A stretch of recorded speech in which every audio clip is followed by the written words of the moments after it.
Hi, I would like to introduce Sandy Gimmel, or should I call her by her real title, Teacher of the Year. I also think her informal title is Champion of All Students.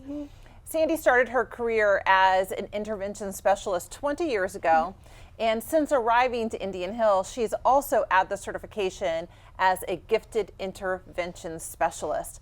But she might be familiar to you outside of the classroom as well because she's a coach in multiple areas. She coaches volleyball, and she also is a coach for our unified track team. Yep. And we're here today to talk about a subject that we both are very passionate about. So expect lots of excitement in this conversation.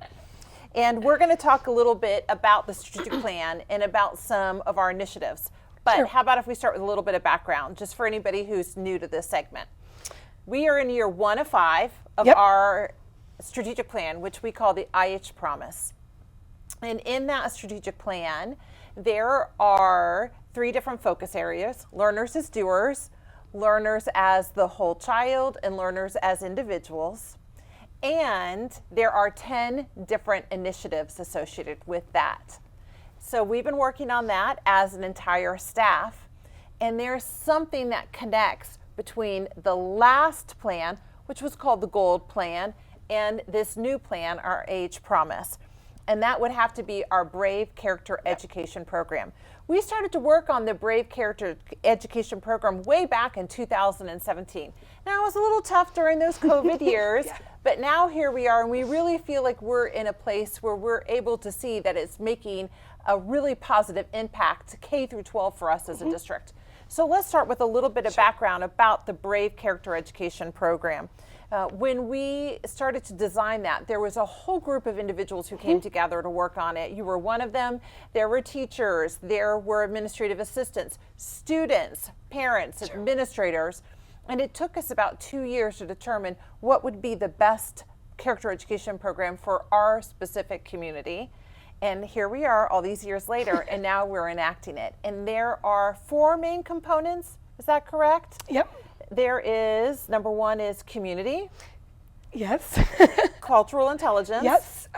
We've got student strengths. And the last area, hang on, it'll come back to me, pillars. How could I forget the pillars? And when we talk about the pillars, there's 5 different pillars that our students learn starting in kindergarten all the way through 5th grade. And it's respect, integrity, leadership, pride, and service. And what a great time to be talking about service. I just happened to be walking through the primary school earlier today and was watching the students collect items that they were going to be able to give to other families of need. So service starts at the very youngest of ages. So for you, I just would love to hear, why do you think character education is an important part of what we offer our students here at Indian Hill? I think when we talk about learners as a whole child, developing that character is truly of utmost importance. And sorry, it's really an honor to be a part of a district where we push pause every week and take the time to really work on those human skills and relating to each other.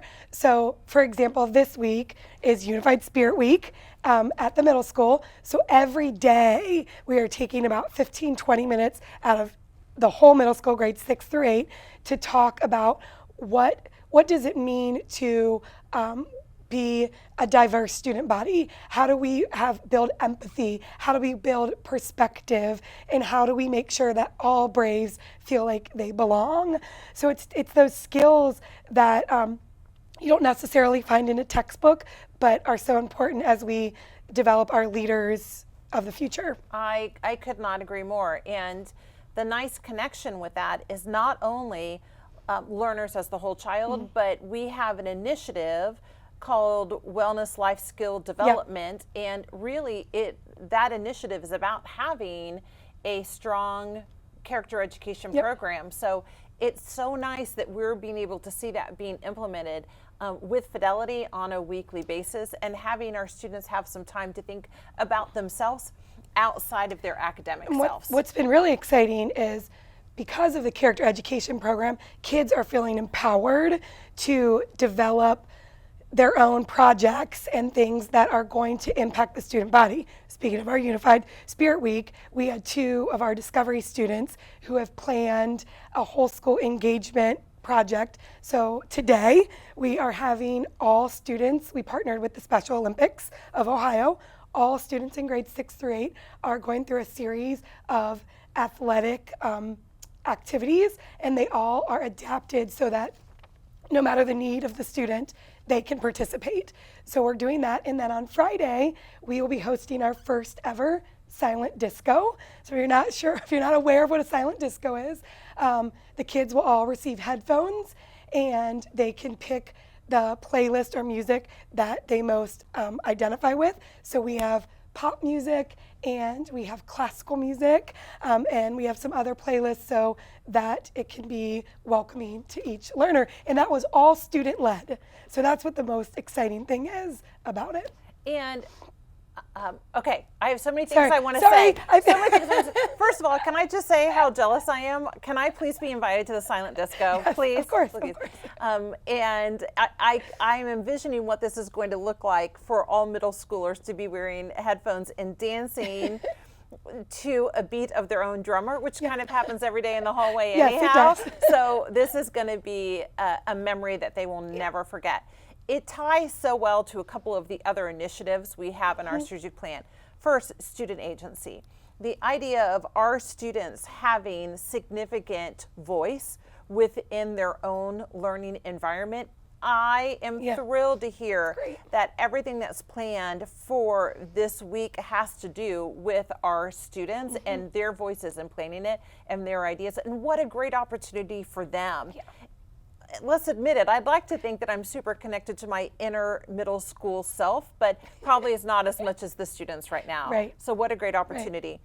Through our initiative STEM, we've really been talking about design thinking. So STEM extends beyond science, technology, engineering, and math, and it's really about problem solving. So to design a week like this really also is connected to STEM and the fact that we give our students an authentic problem and they use a specific design process to come up with those solutions, including partnering with outside agencies, which I'm guessing you had to do in order to get the headphones for the silent disco. Yep, they contacted the vendors, they did all the legwork for it and planned truly the entire event. It has been really neat to watch them take an idea and then they're seeing it to fruition today, and that's been really special. That's incredible. This also very much ties for me another initiative that we have within Learners as the Whole Child, and that would be diversity, equity, and inclusion. When I think about diversity, equity, and inclusion, I not only think about all of our students that are here, but I also think about readiness for our students when they eventually leave us and either go to employment or the world of college and university. And what are the skills and the vocabulary that they need that they can immediately feel like they can be active participants in conversations that are taking place within those settings. And when we think about what you're planning this week, I would love to hear how you think the ideas associated with things like a unified track, a unified bowling team have to impact diversity, equity, inclusion. And in your answer, I would love for you to share not only how that supports diversity, equity, inclusion, but how it's helpful to all students. Yeah.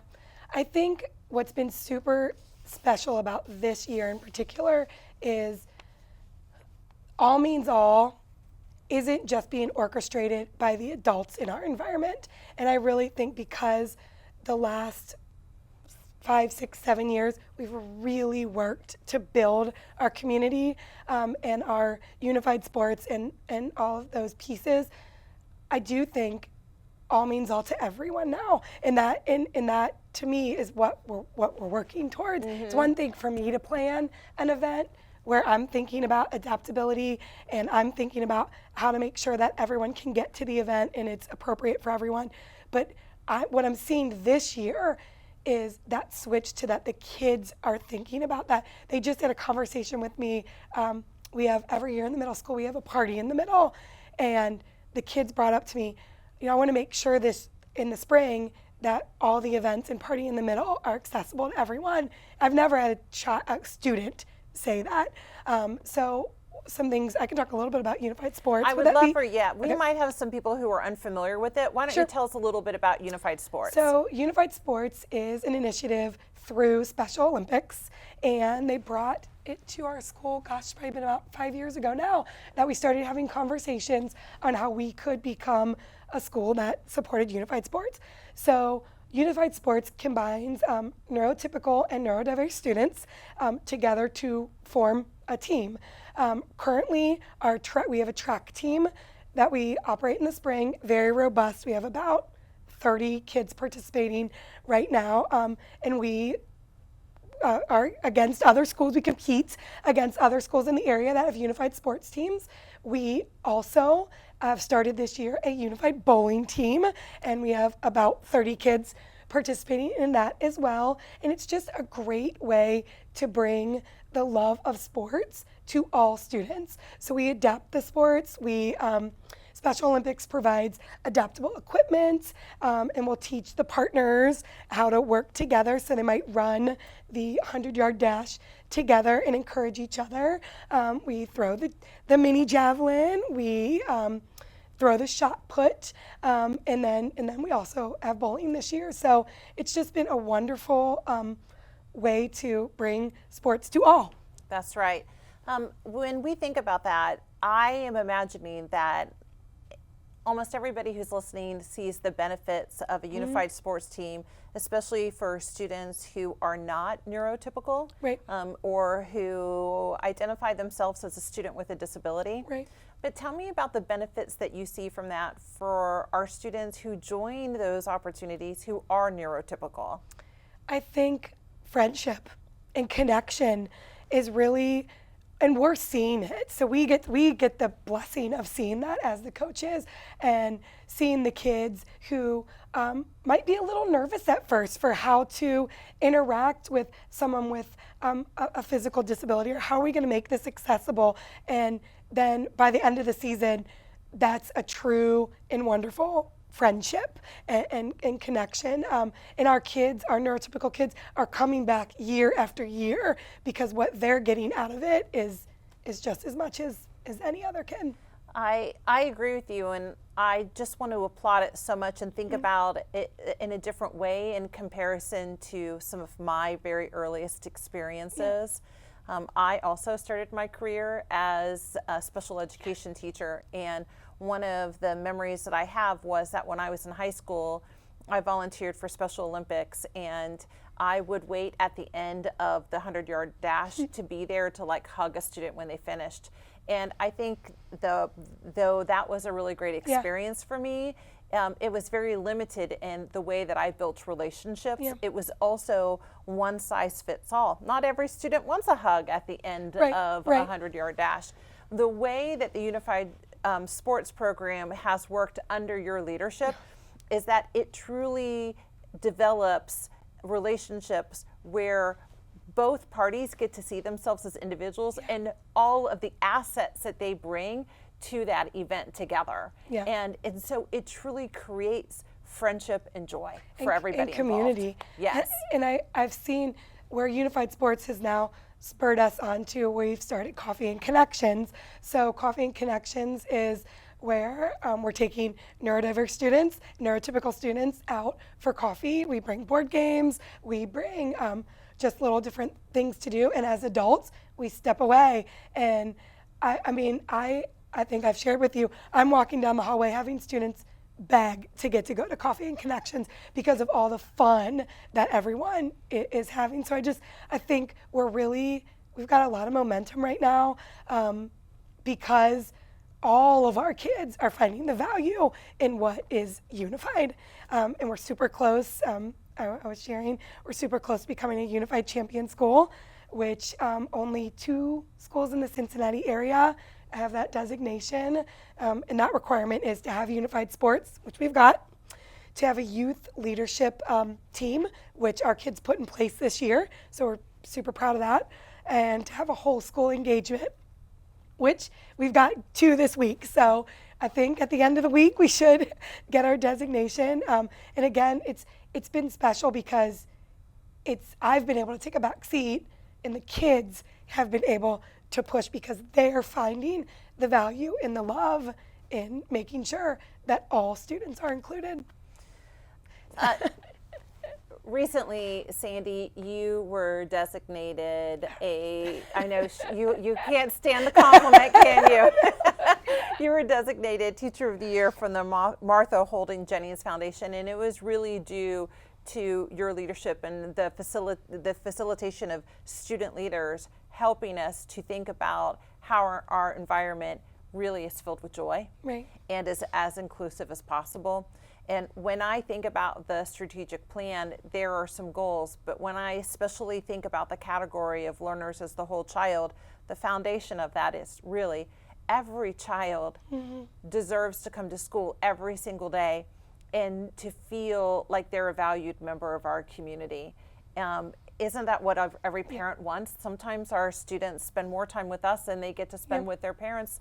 Their little student lives are busy, and we are here working really hard in the background to make sure that students feel very connected, and that connection includes student to student, and that connection includes student to adults. And we want everybody to come in, and we want them to find joy and to feel loved every day in the environment. And I think too that where this action has come from is students feel community in extracurriculars as well. And I think that's where we found a problem, where we weren't having everyone included in this. Unified Sports has given that opportunity to all of our students, and that is what is so special about it. Well, I'll just say in closing, I did not need the Martha Holdings Jennings program to tell me how fabulous that you are. And I am even going to just acknowledge that on this really busy day today, where you have helped the students facilitate this unified opportunity, you literally ran from the gymnasium to come down to have this segment with us, and are going to take off your mic and run right back to the gym to finish it up. So thank you so much for today. Thank you so much for everything that you do. And we are so lucky to have you be part of this staff. Thank you. I'm very blessed to be here. Well, we feel the same. And thank you for being part of Masterclass.